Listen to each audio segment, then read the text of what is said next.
My name is Cynthia, and I'm going to give you my top 10 tips concerning hand feeding parrots. Now, number one question is, should you hand feed them? It's very time consuming. If you don't have the time, you're going to have to hire somebody else to do that. Or if you do eventually sell your parrots, you might sell them to a parrot store who will then have people who will hand feed them for you. But I tell you myself, I did that many times. Very enjoyable. It's very fun. I thought it was fun, and I enjoyed socializing the parrots, holding them, and make them be more available to be sold and be a good pet for somebody.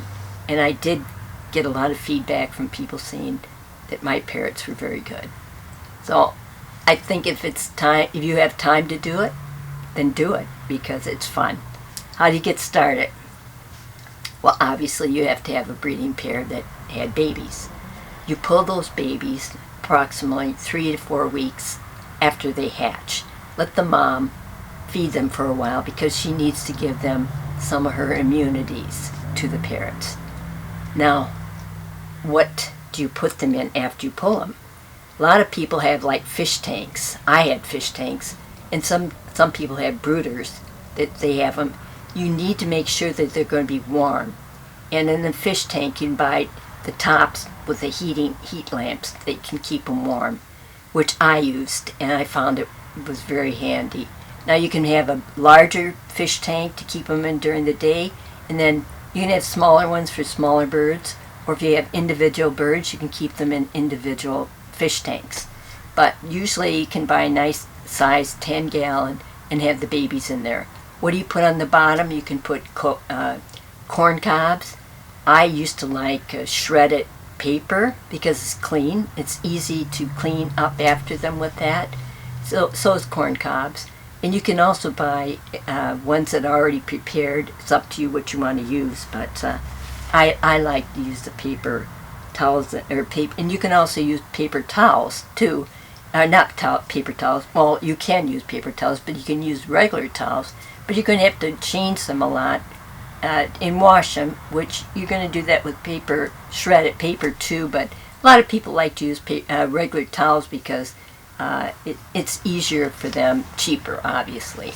Now, what you're going to want to make sure you clean those the bottoms, because you want to keep track of how they're pooping, and I'll go into that a little bit later. Now, when do you pull the parrots again? Between 3 and 4 weeks. If you wait too long, then it's harder to tame them down. So you want them to be pretty tame by the time that you do eventually sell them. Now, how do you prepare the food? Now, you can buy different types of food. Do not try to make it yourself, because you got to make sure you have the right combination of protein and all minerals and that in there, so it's easier to buy regular brands that are prepared food.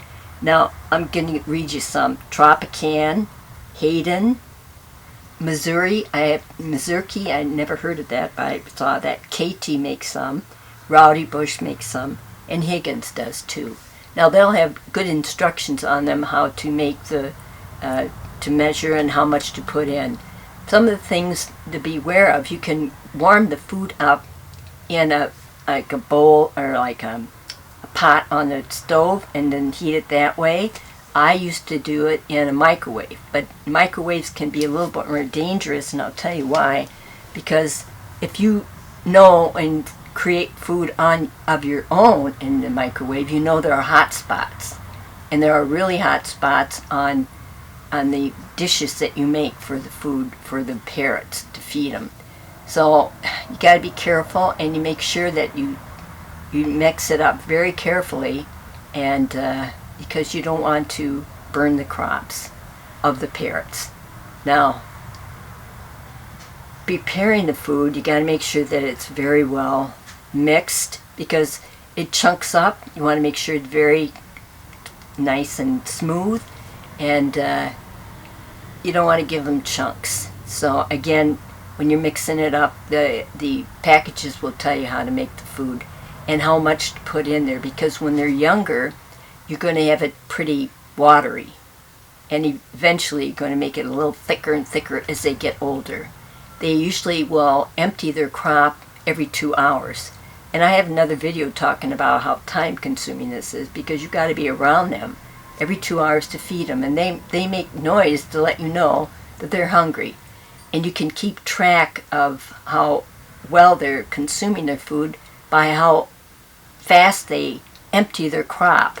Because if they don't empty their crop within 2 hours when they're younger, something's wrong. And they can have different problems, which I'm going to go into some of the problems. So make sure you keep track of how fast they empty their crop. And down the road, again, we're going to talk about some of the problems you might encounter. But when you're feeding them, what do you feed them with? A lot of people buy these little pipettes. You can buy them in a pet store, or you can buy them online. And sometimes you can find breeders that can give you a couple to try out. You can buy injector, things to inject them into their mouth. I personally, after many years of working feeding parrots, I like to use little paper cups. And I'll tell you why, because it's a natural feeling for them to take the food in. And one of the things when you're feeding them, when you first start out, you got to be very careful, because they have 2 holes in their neck. One is for air and one is for food to go down. When I first started, I messed up. Somebody told me what to do, and I was doing my cockatiels, and the first one I fed, I killed. And the way I did it is I put the food down the lungs, and it died immediately. It just fell over dead. Expired. I can't think of the word to use, but it died because the food went down where it breathed. So you have to do it on the left side. Oh, I'm sorry, the right side. I gotta make sure I tell you right.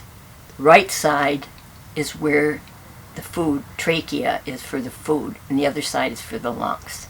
So you got to make sure you put the food down the right area. And if you use the injector or the pipette, make sure you put it in that right area. Now, again, checking the food, what the temperature should be. I always use it like when you're feeding a baby. You put your finger in. By the way, you should always wash your hands before you get started doing this, because you don't want to give them any infection. Be very careful. But put your finger, or put a little bit of the food on your hand, and you can tell whether it's hot or too hot. And they won't eat if it's too cold. And you don't want to burn their crop if it's too hot. So you got to have the right temperature, just like if you feed a baby. And most of the time they will tell you whether it's too cold. They won't eat at all. So beware when you're doing that. They have the right temperature. You can use a thermometer to keep track of it. See, do I have a thing that tells how much the temperature should be? I thought I did, but I don't have the temperature, but if I find it, I'll let you know. Now, when you're feeding them, you can tell whether it's too hot, because their stool, their poop, will have a little bit of blood, red darkness in the poop. And if you see that, be careful, because it's too hot. You're burning their crop. And sometimes I've done a little bit of it, and I caught it soon enough. But I've seen pictures of where they did burn holes right through the crop, and the parrots eventually, baby parrots, died because of that. So you got to be very careful on that. You don't want to burn the crop. Another thing is, if you're making the food too thick, then the crop doesn't empty properly after 2 hours or so when they're younger. Now, as they get older, eventually it takes longer. They empty the faster or slower based on their age. But if they're not emptying, it's sitting there for a long time when they're younger, something's wrong. It's too thick. And you might have to eventually empty some of that out of them by kind of squishing very lightly out of their stomach, and give them a little bit more water to empty that crop. You can gently kind of squeeze the crop a little bit to kind of mix that up a little bit in the crop. these are all things down the road when you get older. When you're young, when you're just starting, it's kind of dangerous to do some of that. So you kind of keep a breeder name nearby that you can ask them questions, and maybe they can show you some of this stuff. But that is a problem with feeding them too thick of food and also too hot food. You don't want to do anything like that to your little baby parrots. Now, what kind of bedding do you put in? Where do you put them, by the way, when you're hand feeding them? I like to use, I think I said in a different video, I like to use a fish tank. It's a good place to keep them, and you put corn cob or newspaper in there. But you can buy a brooder. Brooder's a little bit more money. But you need to have them in a place where you can keep track of them very easily and make sure it's kept very warm. You don't have to be too hot. One time, I'm telling you my mistakes, I took one of the babies into my office, and I had him in a smaller fish tank, like a little small one, not very big at all. And I went to lunch, and I left the lamp on it too hot. When I came back, it was dead. It got overheated, and just in that hour that I went to lunch, it overheated, and I killed that little baby, and it affected me, yeah, but it happens, and thank God it happened on a less expensive parrot, because if it happened on a bigger parrot, you lost money.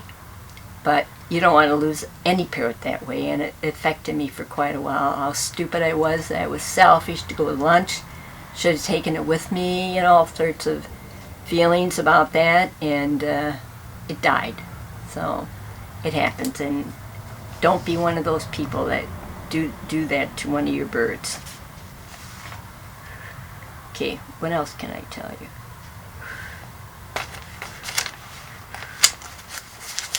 I could look at my notes here, sorry.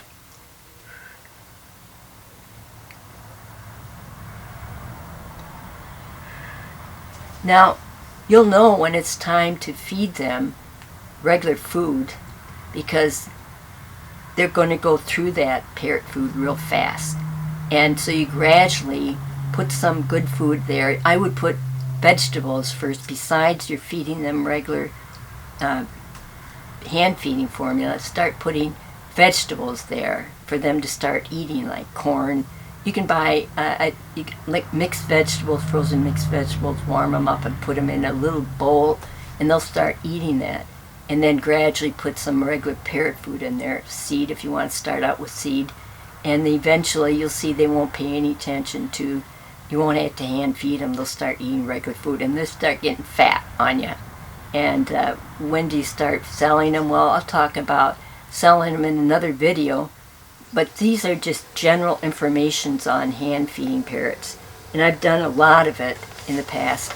And I did little PARROTS. They were like bees. They were so small, but I hand fed them. And you can too. This is something everybody can do if you put your mind to it. Beware, be careful. And I would get a book on hand feeding. Just don't listen to my video. Read up on it, get on the internet, even look at some other YouTube videos about it.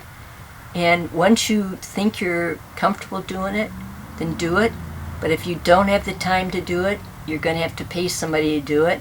And there goes your profit on selling your parrot. That's what you're into, trying to make money. But if you can do it yourself, do it, because I'll tell you, it's very rewarding. Yes, it's time consuming. It's fun. I enjoyed it very much, and I would suggest it to anybody else that you have the time to do it, because you'll love doing it. I think you will. Well, I hope it gave you some good ideas for hand feeding. If I did, give me a thumbs up.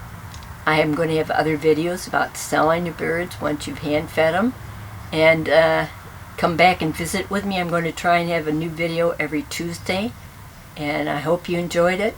Come back and visit with me, okay? Bye now.